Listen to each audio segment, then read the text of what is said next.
O programa Experiências gostaria de indicar o site Absolute Rio de Marisa Araújo, o Dr. Luciano Negreiros, endocrinologista, ortomolecular, que trabalha com medicina estética e esportiva, o canal Portuguiando, onde Bia e André te ajudam a imigrar para Portugal.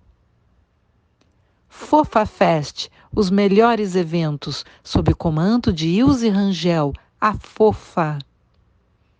E a nova coleção da La Clava, sempre bonita e sensual.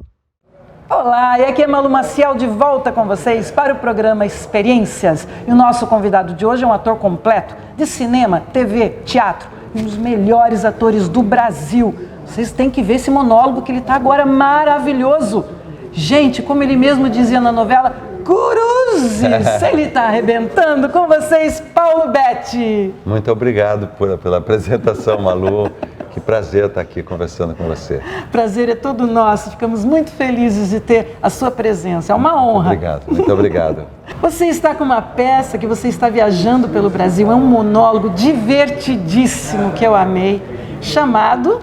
Autobiografia Autorizada. Maravilha. Fala um pouquinho dela pra gente. É um pouco da história da migração italiana no Brasil, a história da passagem do homem do campo para a cidade, a história dos meus avós, dos meus pais, dos meus irmãos, a história dessa gente que saiu da roça e foi virar operário.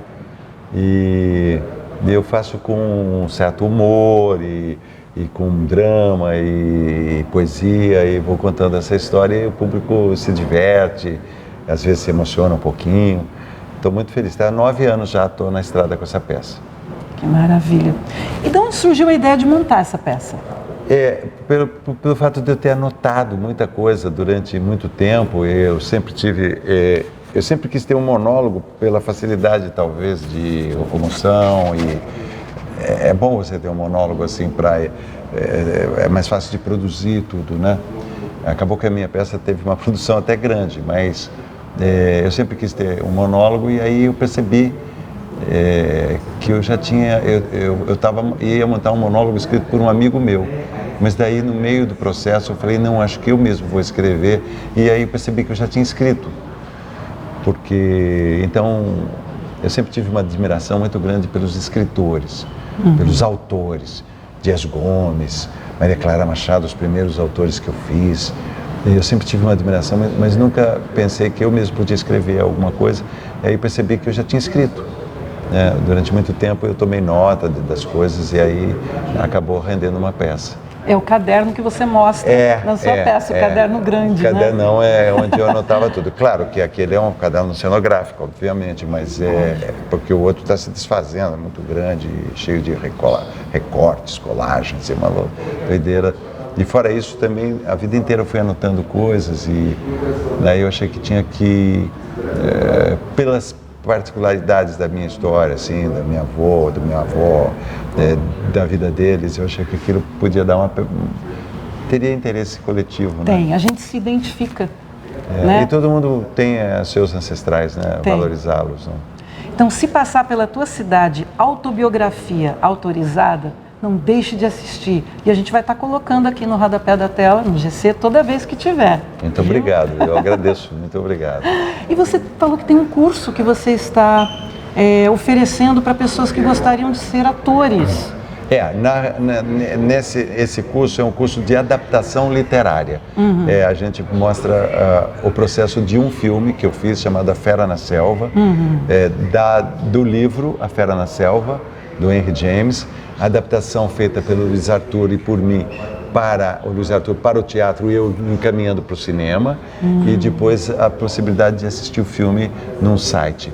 O Fabrício pode te dar o e-mail, o e-mail vai aparecer escrito do Fabrício, vocês mandam um e-mail para ele, e aí eu mando o livro. E depois eu mando a minha adaptação e depois o link para assistir o filme. Já está aqui na tela para vocês o e-mail do Fabrício. Imbu Empreendimentos. Quem tiver interesse, olha que coisa boa. E querido, você que é um ator, que tem mais de 40 anos de estrada, já fez tanta coisa, você também batalha pela classe artística.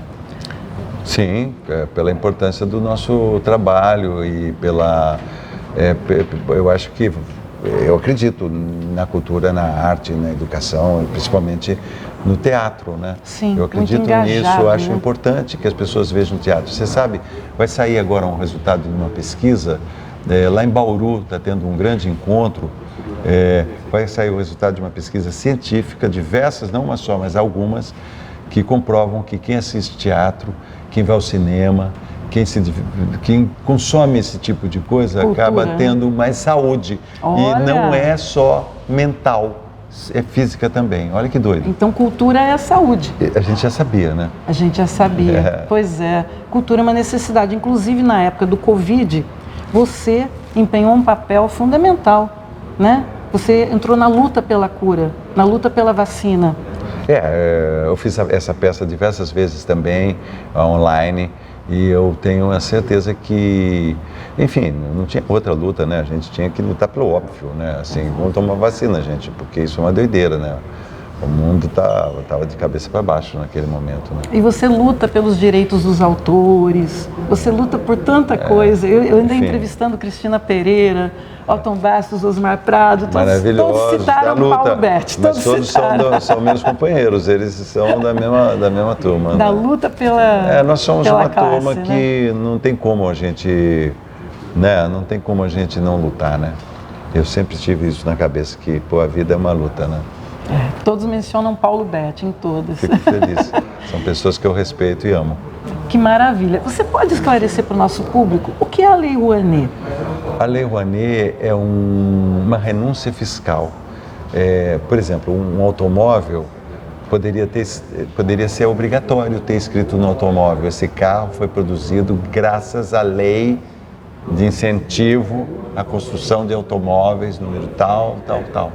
Os automóveis também recebem uma lei, incentivo de uma lei parecida com a Rouanet.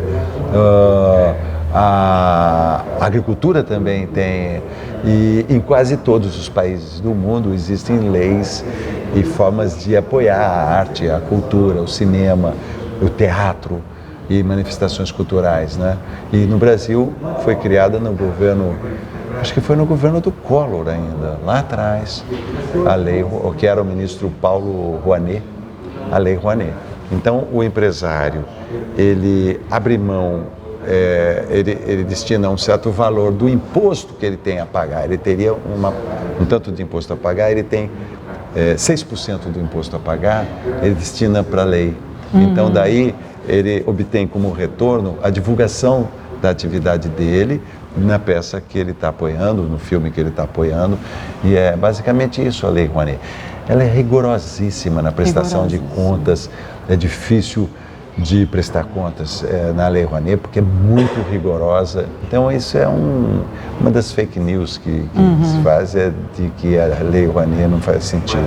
Eu acho que a única coisa que realmente tem que se lutar para que a Lei Rouanet seja mais regional também, que ela não fique só nos grandes nomes, que ela se distribua também para os outros personagens da arte e da cultura. Porque, claro, que o dono da empresa que vai investir, ele prefere investir em alguém conhecido, que ele vai ter mais retorno de publicidade. Lógico. Mas já se pensa muito, sempre foi debatido isso, formas de fazer com que ela seja mais abrangente. E outra, sempre que nós recebemos a Lei Rouanet num projeto nosso, nós damos uma contrapartida enorme. Esse curso aí parte da contrapartida aí, né? Nem está na Lei Rouanet, nem Olha nada. só. E outra, ingressos. Você vê a quantidade de ingressos hoje que tiveram aqui, que assistiram essa peça de graça hoje? Hoje, se tivesse aqui 300 pessoas, eu garanto para você que tinha 150 que viram de graça. Então, a gente você viu quanta gente, povão que estava aqui, gente. pessoas, então, é por causa da Lei Rouanet. Tá vendo? É Estamos isso aí. aqui no Teatro Nelson Rodrigues, no centro do Rio de Janeiro. Eu acabei de assistir esse monólogo. Sem brincadeira, é o melhor monólogo que eu já vi na minha vida. Muito obrigado. A gente sai e a gente não quer que acabe. A gente não quer que acabe, porque é uma história tão gostosa e a gente se identifica. Muito obrigado. E as historinhas que ele vai contando, a gente fala, cara, eu lembro dessa musiquinha, eu lembro desse jingle, eu lembro daquilo. Muito Muito bom. Nossa, é uma memória, sua vida é uma memória. Você pode contar para o nosso público só aquela partezinha, a história engraçada da fã que pediu um autógrafo para você? Sim, eu estava fazendo uma novela bastante sucesso na época, era Tieta, e eu dava muito autógrafo, e eu dava autógrafo assim, quando eu era mulher eu escrevia o nome da mulher, um beijo, Paulo Betti. Quando era homem eu escrevia um abraço, o nome, abraço, Paulo Betti. Aí a senhora procurou, ela queria que eu assinasse o dinheiro, eu não assinei, dinheiro não assino. Aí ela queria que eu assinasse carteira profissional, também não assinei carteira profissional. E daí ela me deu uma receita médica que eu tasquei, um beijo, Paulo Betti. Quando eu fui devolver eu estava escrito, para uso tópico interno na vagina. Aí, realmente, assim, nunca mais eu vou escrever. Hoje só escrevo tudo de bom. Tudo de bom, tudo Paulo Betti. Gente, essa história e outras histórias maravilhosas nesse monólogo que eu recomendo. Vocês estão indo para onde agora? A Recife, Salvador e Fortaleza. E depois São Paulo. Que gostoso. Aí, pessoal, vocês não podem deixar de assistir. Dica de Malu Maciel, programa Experiências. Paulo Betti, muito obrigada pela sua presença no meu programa. Obrigado, Malu. Você é ótima e eu adorei fazer essa entrevista. Muito obrigado pela gentileza e por ter vindo ver e prestigiar a minha peça. E as palavras que você disse, fico muito aquecido para mim. Assim. Eu que agradeço. Obrigado. Muito obrigado e muito sucesso. Obrigado, querida. Você merece. Obrigado. Sucesso. Obrigado. E obrigada, pessoal, sempre ligado no programa Experiências, no YouTube de Malu Maciel e toda quinta-feira pelo canal 6 da NET, TV Comunitária do Rio de Janeiro, à meia-noite, hein? Toda quinta. Um beijo, pessoal, e até a próxima. De nome Adelaide, que significa aquela que tem o semblante nobre, teve 15 filhos. Eu fui o 15º, nasci temporão. Ela tinha 45 anos quando eu vim ao mundo, ficou 10 anos sem dar à luz, então de repente eu apareci. Minha mãe perdeu 8 filhos. Ela perdeu gêmeos, 4 gêmeos e mais uma vez gêmeos, portanto eram 4 irmãs. Ana, a benéfica, Maria, a amada ou a amarga, Aparecida, que significa isso mesmo, né? Aparecida.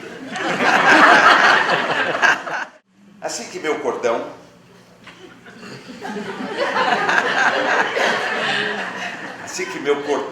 umbilical caiu, ele foi enterrado no galinheiro, para que eu tivesse amor pelas aves, pelos animais. Dizem que elas eram adolescentes na época, que assim que me pegaram no colo, imediatamente eu dei uma bela mijada para cima.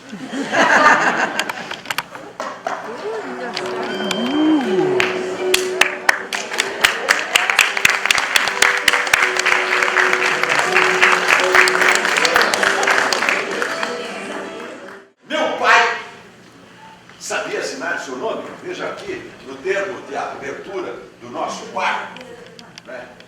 Ernesto, o combatente leal. Ele tinha esquizofrenia.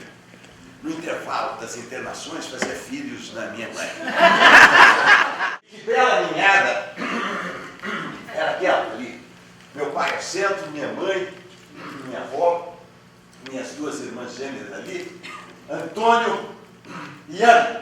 Tereza, José e eu ainda não tínhamos nascido. Nessa época que eu nasci, nossa família morava em Capivari, em Rafar, município de Capivari, no interior do estado de São Paulo, terra da famosa pintora Tarsila do Amaral.